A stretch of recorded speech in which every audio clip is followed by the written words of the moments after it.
मित्रों, बीए भाग तृतीय की इस व्याख्यानमाला में आपका बहुत बहुत स्वागत। हम वासुदेव सारण द्वारा लिखित निबंध भूमि को देवत्व प्रदान का अध्ययन कर रहे हैं। आज हम उसके बारे में जानेंगे कि लेखक वासुदेव शरण जी ने इसमें हमको क्या बताना चाहा है और इस निबंध का सारांश क्या निकल सकता है, या कौन कौन से प्रश्न लेखक ने उठाए हैं, या हमारे मस्तिष्क में कौन कौन से प्रश्न उठते हैं, या उनके क्या उत्तर लेखक ने देने की कोशिश की है, वो सब जानने का प्रयास हम हमारे द्वारा आज करेंगे। यहाँ लेखक निबंध की शुरुआत अथर्ववेद के श्लोक मान लीजिए उसके माध्यम से माता भूमि पुत्रोहम पृथिव्याः नामक पंक्ति के साथ करते हैं, और उसके साथ साथ ये बताते हुए करते हैं कि वारी धाराओं को जन्म दिया है हमारे देश के उत्तर में रक्षक जो हिमालय पर्वत है उसने, और गंगा यमुना नाम की नदियां और अन्य अनेक नदियां उससे यहाँ निकल करके हमारे शरीर में जिस तरह से धमनियां शरीर को जो है जीवन देती है, उसी तरह से नदियां जो है हमारे जीवन को, हमारे व्यक्तित्व को, हमारी संस्कृति को एक जीवन देती है, और जितना भी चैतन्य है उस सब चैतन्य की ये हमेशा साक्षी रही है। और इसके साथ साथ ये लेखक कहना चाहते हैं कि ये जो नदियां हैं हमारे भूतकाल के जीवन को भी, वर्तमान के जीवन को भी लगातार सिंचित कर रही है, और यहाँ तक कि भविष्य के जीवन को भी इन नदियों के द्वारा ही सिंचित किया जाएगा। और इसके साथ एक बात यहाँ लेखक और बताना चाहता है कि भारत जो है हमारी माता है और हम उसके पुत्र हैं। इस बात की सच्चाई को लेखक कहते हैं कि हम कभी नकार नहीं सकते। ये हमारे रोम रोम से बिंदी हुई है, हमारा रोया रोया इस बात का पूरी तरह से साक्षी है और इसको मानता रहा है। और ये भी लेखक कहते हैं कि भारतीय जाति, इन्होंने देखो भारतीय जाति शब्द का प्रयोग किया है, का जीवन पृथ्वी के साथ बद्ध मूल है, अर्थात उसके साथ पूरी तरह जुड़ा हुआ है। और हमारे लोग जो हैं, भारतीय लोग जो हैं, हर वर्ष हर पर्व पर लाखों की संख्या में नदी और जलाशयों पर एकत्रित होते रहे हैं। और उसका प्रभाव क्या होता है कि हमारा जो आंतरिक गठन है, आपसी एकता मान लीजिए, हमारा भीतर का जो स्वास्थ्य है वो भी उसके कारण से पूरी तरह से सकुशल रहा है, हम स्वस्थ रहे हैं। और भारत भूमि का एक एक जलाशय, एक एक सरोवर हमारी भारतीय भावना को ठीक प्रकार से उसके माध्यम से लेखक ने कहा है कि समझने का प्रयास किया है। और यही कारण रहा है कि एक सनातन सौहार्द इनके प्रति भी हुआ है, और हमारा एक दूसरे के प्रति भी ये सौहार्द जो है वो हमारे भारतीय सभ्यता और संस्कृति में हमेशा बना रहा है। और इनके माध्यम से एक चीज़ और लेखक शुरू में ही बताता है कि ये जो हमारी सोच है, धरती को माता या प्रकृति के साथ अपना संबंध जो है बनाए रखना, उसका ये परिणाम रहा है कि हमारा इतना विशाल देश होते हुए भी हमने आज भी उसके साथ, अर्थात प्रकृति के साथ, अपने शुद्ध संबंधों को बनाए रख सके हैं। और इसके साथ साथ एक बात और भी लेखक यहाँ बता रहे हैं कि मातृत्व और बालक, या मातृवत्सलता और बालक के बीच में जो संबंध होता है, उनमें आपस में जो एक दूसरे के प्रति खिंचाव होता है, उसमें जैसे माता बच्चे को गोद में लेकर आनंद महसूस करती है, बच्चा माता की गोद में महसूस आनंद करता है, ये एक प्रवृत्ति हो जाती है। और उसके कारण हमारे हृदय जो हैं, या मातृ हृदय है या पुत्र हृदय है, वो असीम प्रेम से, असीम आनंद से प्राप्त भर जाता है, और एक ऐसी शांति को जन्म देता है जो हमको एक अलौकिक आनंद प्रदान करती है। अब हम जानते हैं और लेखक भी ये कहते हैं कि ये जो नदियों का प्रवाह है, ये देवयुग से ही अनंत काल से हमारे धरती पर होता रहा है, अर्थात भारत भूमि पर होता रहा है। और इन सब को कहाँ से, हिमालय से निकल के आती है। तो इन्होंने कहा है कि इस भूभाग को मानो देवत्व प्रदान करने के लिए इन नदियों के तटों पर इनके जो संगम होते रहे हैं, उन पर इन भारत के जो प्राचीन हमारे पुरखे हुए हैं, उन्होंने इन पर अनेकों तीर्थों की स्थापना की है। क्योंकि ये इनसे जो इन केंद्रों से जो है हमारे बीच में या हम लोगों के बीच में एक जीवन या हमारा जीवंत रूप उनका हमारे सामने आ जाता है। और इसके साथ यहाँ ये बताने की कोशिश भी लेखक द्वारा हुई है कि इन क्षेत्रों में ही खड़े होकर के या बैठ करके हमारे जो ऋषि मुनि हुए हैं, उन्होंने विचार किया है कि किस प्रकार से अपने भूभाग के साथ अपना अपनत्व अर्थात स्व स्थापित, स्व का संबंध स्थापित लंबा बनाया जाए, चिरजीवी बनाया जाए, अर्थात ऐसा संबंध बने जो कभी टूट नहीं सके, जिसको कोई तोड़ नहीं सके। और वो युक्ति क्या थी कि इस भूमि को देवत्व प्रदान कर दिया जाए, ये भूमि देवता है। और उसी का परिणाम हुआ कि जो प्रत्येक सलीला है, सलीलाशय है, वारी धारा है, अर्थात पानी की जो धाराएं हैं, नदियां हैं, कुंड हैं, पर्वत इत्यादि हैं, उन सब में देवत्व का अधिष्ठान भारतीय पुरखों ने किया है। और लेखक यहाँ स्पष्ट कहते हैं कि हिमालय जो है पत्थर मिट्टी का ढेर नहीं, केवल बेलों का अर्थात लताओं का, वनस्पतियों का, रत्न राशियों का उद्भव स्थान नहीं है, बल्कि यह एक देवात्मा है। तो यहाँ हिमालय को देवात्मा बताना लेखक चाहता है, जो कि हमारे ऋषि मुनियों ने पुराने समय में कहा है।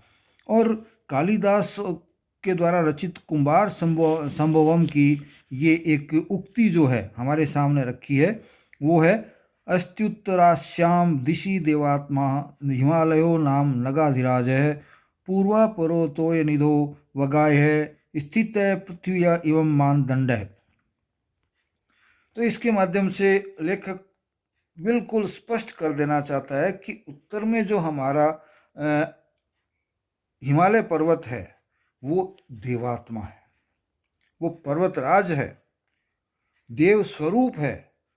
और वह पूर्व से लेके पश्चिम तक जो हमारे दोनों तरफ समुद्र है, उन समुद्रों के बीच में मानदंड की तरह व्याप्त है। और मैं इसको कहूँगा कि मेरुदंड की तरह व्याप्त है। मेरुदंड इसलिए नहीं कहा है लेखक ने कि वो ऊपर से नीचे की तरफ न होकर के दाएं से बाएं, इसलिए मानदंड शब्द का प्रयोग इन्होंने किया है। और देवता हमेशा अमर होते हैं, इसलिए यदि हिमालय को हम यदि देवत्व प्रदान करते हैं तो हिमालय भी क्या हो गया, अमर हो गया। इस भावना को लेखक यहाँ स्थापित करना चाहते हैं। तो यहाँ आकर के एक चीज की और कल्पना की गई है कि स्वर्ग कहाँ है। तो हिमालय की जो भूमि है उसमें स्वर्ग की एक कल्पना की गई है, जहाँ मोक्ष मिलता है। यहाँ लेखक ने तो नहीं बताया है, मेरे को यहाँ हमारे महाभारत काल की जो एक कथा है वो याद आती है कि जीवित ही स्वर्ग की प्राप्ति या तो युधिष्ठिर ने की थी या उनके साथ गए हुए कुत्ते ने की थी, वरना बिना मरे स्वर्ग की प्राप्ति किसी को नहीं हुई। तो अनुमान किया जा सकता है कि मान लो इसको कल्पना भी माने तो भी ये कल्पना वहाँ तक तो सत्य सिद्ध होती है कि युधिष्ठिर और उनका एक कुत्ता हिमालय के उस क्षेत्र तक जाने में सफल हुए, प्रकृति के साथ अपने तादाम्य को स्थापित करने में सफल हुए, जहाँ कि हम कह सकते हैं कि उनका जीवन स्वर्ग व जैसा जीवन हो गया था। बाकी बीच में ही रह गए थे, पूरी तरह से हिमालय में अपने आप को स्थापित नहीं कर पाए थे, चाहे वो अर्जुन हो, चाहे भीम हो, चाहे नकुल हो, चाहे सहदेव हो। तो प्रीति भाव से सिंचित करने के लिए इस युक्ति का हमारे जो मनीषी थे, साहित्य मनीषी थे, उन्होंने ये कोशिश की और हिमालय को देवत्व प्रदान कर दिया। और हमारे रथ का पहिया किसी सरोवर या नदी के तट पर जहां भी रुका, मनुष्य अपने जीवन यापन के लिए जैसे ही जनसंख्या वृद्धि होती है एक स्थान से दूसरे स्थान पर जाता है। तो जहाँ जहाँ हम रुके वहाँ वहाँ हमने श्रद्धा भाव से उसको प्रणाम किया और वहाँ एक ऐसी स्थली बना दी, ऐसे तप स्थली बना दी जिसको कि हम श्रद्धा भाव से, पूजा भाव से देखते हैं, और उसको हमारे किसी न किसी देवता से संबंध स्थापित कर दिया, किसी महापुरुष से संबंध स्थापित कर दिया, या किसी चमत्कार से उसका संबंध स्थापित कर दिया, ताकि हमारा संबंध निरंतर हमारी भूमि से बना रहे। और जिन चीज़ों से संबंध स्थापित किया, जिन चीज़ों को देवत्व प्रदान किया, जिसको हम अपनी माता मान रहे हैं, वो उसके साथ छेड़छाड़ नहीं करे। कहीं एक अन्य निबंध में मैंने एक जगह पढ़ा था कि हमें पृथ्वी का दोहन करना चाहिए, न कि शोषण। अब एक बात आती है, अक्सर हम दोहन और शोषण में प्रारंभिक स्थिति में अंतर नहीं कर पाते हैं। शोषण में एक तरफा लेना होता है, जहाँ से हम ले रहे हैं उसमें जो रिक्त स्थान है उसकी पूर्ति नहीं करते, और दोहन में हम जितना लेते हैं हमारी आवश्यकता का, उतना ही रिक्त स्थान हुई वस्तु की या व्यक्ति को हम उसकी पूर्ति दूसरे अन्य रूप में कर देते हैं। इसलिए जब हम गाय वगैरह का दूध प्राप्त करते हैं तो उसको दोहन कहते हैं, क्योंकि उससे दूध हम प्राप्त करते हैं, बदले में उसका चारा, उसका भोजन हम उसको देते हैं। तो ये बात यहाँ लेखक कहते हैं। और सरस्वती इत्यादि के तट पर जो है हमारे ऋषियों मुनियों ने तपस्या करके हमारे जीवन के विकास में अपना योगदान दिया। उनकी स्तुति में गीत गाए, और जहाँ जहाँ से हिमालय पर्वत से नदी धाराएं प्रकट हुई, यहाँ तक कि प्रयागराज जो है वहाँ भी इन्होंने एक श्रम्य स्थल जो रहा है अपना तीर्थ बना दिया। हालांकि निबंधकार ने, क्योंकि हमारे यहाँ तो बहुत से तीर्थ हैं, हमारे राजस्थान में भी हम जानते हैं कि और भी बहुत से हैं, लेकिन मैं एक तीर्थराज पुष्कर के नाम से जो प्रसिद्ध है वहाँ भी हमारे एक तीर्थस्थल, क्योंकि वहाँ की पहाड़ियाँ बड़ी सुरम्य हैं। आपको कभी जाने का मौका मिले तो निश्चित रूप से जा कर के देखिएगा। और हम अपनी जो आधुनिक आँखें हैं, वर्तमान जो हमारा विचार है, उसके बावजूद हम उन चीज़ों के महत्व को आज भी पहचान सकते हैं। क्यों? क्योंकि हमारे जो पुराने पंडित थे, यहाँ लेखक ने उनके लिए भौगोलिक पंडित शब्द का प्रयोग किया है, और मैं ये कहूँगा कि भूगोल का ज्ञान रखने वाले लोग जो हैं, निश्चित तौर पर देखिए भूगोल का ज्ञान कितना था इनको, या ब्रह्मांड का ज्ञान कितना था कि चंद्र ग्रहण और सूर्य ग्रहण जिस समय जिस तिथि को होना है उसी समय होते हैं। तो हमारा गणना प्रकृति से निकट का जुड़ाव कितना रहा है। आज वैज्ञानिक यंत्रों का प्रयोग करके जिस चीज़ को कर रहे हैं, ऋषियों ने हमारे बिना यंत्रों का प्रयोग किए ही बिल्कुल सटीक जानकारी हमको यहाँ दी है। और उन्होंने इस जानकारी के कारण हमारे जो 4 प्रमुख तीर्थ स्थल है, उत्तर भारत, दक्षिण भारत, पूर्व भारत, पश्चिम भारत, चारों कोनों में उन्होंने वो तीर्थ जो है पीठ के रूप में स्थापित कर दिए। देखिए कितना। और गंगा के तट पर तो हम जानते हैं कि सैकड़ों हजारों की संख्या में रमणीक स्थल हैं जो हमारे यहाँ तीर्थों की जो है उपाधि या तीर्थों का रूप जो है धारण कर चुके हैं। तो यहाँ हिमालय के बारे में भी लेखक ने कहा कि हिमालय से हमको बहुत कुछ मिला है, और जो जो अच्छा हुआ उसका पर्यवेक्षण हमारे र्षियों ने किया, हमारे साहित्यकारों ने किया, और उसकी हमें आज प्रशंसा करनी पड़ेगी। और लेखक यहाँ कहते हैं कि भारत के अर्वाचीन बच्चों को उस दृष्टिकोण के लिए ठीक तरह पहचानना अभी शेष है कि हमारे जो आधुनिक काल के बच्चे हैं वो उस चीज़ को अभी पूरी तरह से नहीं समझ पाए। क्यों? कि हम लोगों ने पश्चिमी सभ्यता के प्रभाव में आकर के हमारे पूर्वज जो वैज्ञानिक तथ्यों सहित बात कह के गए थे उसको भी उनकी बक जग समझकर उसकी अवहेलना हम लोगों ने पूर्व काल में की है। लेकिन वर्तमान काल में आते आते लेखक जिस समय ये निबंध लिख रहा है, आज तो और भी अधिक हो गया है, तो कहते हैं कि आज हमारी जो मातृभूमि है उसका हृदय हमको अपनी तरफ वापिस खींच रहा है, अनिवार्य वेग के साथ खींच रहा है। अर्थात हम भी जागरूक हुए हैं और अपनी मातृभूमि को प्रकृति के निकट ले जा रहे हैं, या हम हमारी मातृभूमि की प्रकृति के निकट जा रहे हैं। और लेखक यहाँ कहते हैं कि हमारा दृष्टिकोण इतना विकसित हो जाए कि हम अपनी इस जन्मभूमि को, अपने इस देश की भूमि को अपनी माता समझकर, मातृभूमि, और हम स्वयं को इस मातृभूमि का पुत्र समझकर एक माता के प्रति जो हमारे हृदय में सम्मान होता है, उसके प्रति जो आदर होता है, उसके प्रति जो हमारे कर्तव्य होते हैं, उसको हम समझ सकें और पृथ्वी का भी उसी तरह से हम अपना भीतर अपने भावों को जागृत करके अपने कर्मों को उस तरफ ले जाएं कि हमारी धरती पुनः प्रकृति के निकट हो जाए और हम उस प्रकृति की गोद में हमेशा बने रहें, प्रकृति से दूर नहीं जाएं। लेखक उदाहरण कह रहा है कि जिन चीज़ों से हमने रस प्राप्त किया, हमारी जो जड़ें थी संस्कृति की या जीवन की, उन जड़ों को जिनसे हम जीवन रस या हमारी संस्कृति रस लेकर के जिंदा रहा करती थी, उससे हम लोग जो दूर हो गए थे, हमने स्वयं ने अपने पैरों पर या अपनी जड़ों पर कुल्हाड़ी मार के अपने को काट लिया था अपनी माता से, वो वापिस आज हम जुड़ रहे हैं। हम उन गाँवों की तरफ, गाँव की संस्कृति की तरफ, जैसे लोकगीत और लोक नृत्य आदि जो वहाँ के होते हैं, उनकी तरफ हमारा आकर्षण बढ़ रहा है और उसके कारण हमारा लगाव जो है हमारी मातृभूमि के प्रति वो भी बढ़ रहा है। पूर्व से पश्चिम तक, कैलाश कुमारी और कैलाश से कुमारी तक ये जो विराट परिवर्तन हमारी मानसिकता में हो रहा है वो हमें दृष्टिगोचर हो रहा है। तो ये लेखक यहाँ देखो एक बात बड़ी जोरदार कहते हैं, मानो हमारे राष्ट्र के कल्प वृक्ष को किसी स्वर्गीय देवदूत ने अपने प्रसाद से छू दिया है, जिससे उसमें भावों और विचारों के नए अनगिनत कौंपल फूट रहे हैं।